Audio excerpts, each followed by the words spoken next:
Muriel de la Martinique. Martinique. Yes, Muriel. L'exploit Martinique, merci. c'est pas à côté. Bravo Non. à toi. 8000 km.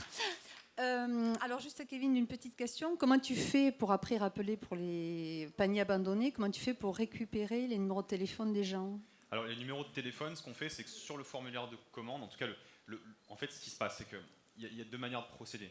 Nous, celle qu'on met en application, c'est qu'au lieu d'avoir un formulaire sur lequel tu as toutes les informations qui sont demandées, c'est-à-dire prénom, téléphone, adresse postale, carte bleue et toutes les informations de base, eh bien on commence par une première version du formulaire avec prénom, email, téléphone. Et à partir du moment où les gens vont s'inscrire, vont finalement passer à la deuxième étape, eh bien tu récupères déjà le prénom, le téléphone et l'email. Ce qui te permet à ton niveau, de pouvoir les relancer s'ils ne finalisent pas derrière. Et le numéro de téléphone à la Dès la page de première capture, en fait. Exact. Ouais. En fait, c'est vraiment... Ça, c'est pas un frein que les gens... Ça peut être en facultatif, toi, le numéro. Sur un lancement de produit, on peut le mettre en tant que frein, on peut le mettre en obligatoire ou non.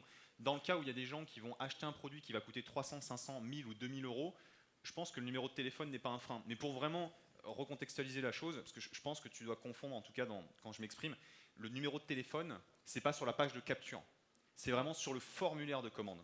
Et ce formulaire de commande-là, tu vois, c'est en 2 étapes qu'on le fait. Quand tu as le paiement fail, finalement. Exactement. Juste avant le paiement, on fait une première étape, on demande prénom, email, téléphone.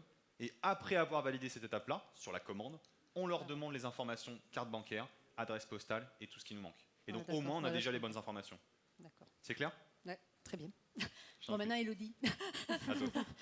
En tant que femme et en tant que maman, comment tu t'organises, puisque moi aussi pareil, j'ai un petit garçon de 7 ans, pour gérer ça? Donc est-ce que tu fais, comme dit Maxence, petit chinois et tu as bien préparé pendant plusieurs mois et à fond, et tu as négligé peut-être un petit peu la vie de famille, et après tu as le temps de profiter, ou est-ce que tu étales, enfin vraiment comment tu t'organises même au quotidien et tout ça? C'est une vaste question. N'est-ce pas? Et je crois qu'elle intéresse beaucoup Alors là encore, de femmes. Je ne suis pas une Wonder Woman, c'est-à-dire que j'ai eu des phases où j'ai trop travaillé, parce que j'ai fait 2 lancements orchestrés en 6 mois, en fait. Il y en a eu un autre, c'était les étincelles. Donc c'était un peu chaud, le début d'année cette année. Mais je le savais dès le départ et je savais pourquoi je signais, en quelque sorte.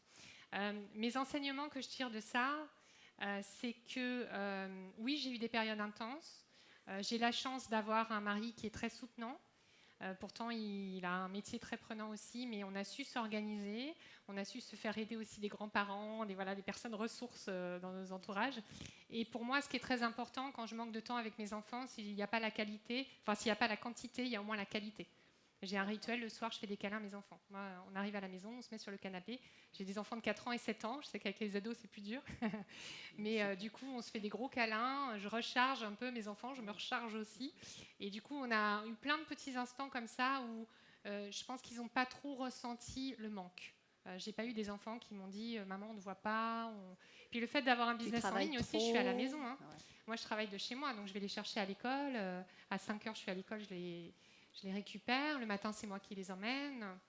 Ils m'ont vu tous les soirs et tous les matins quasiment, y compris en période de lancement. Tu as des inconvénients ponctuels, mais bon, dans la règle de vie, généralement, c'est quand même... Après, l'organisation, moi, ce qui m'aide énormément, c'est mon équipe.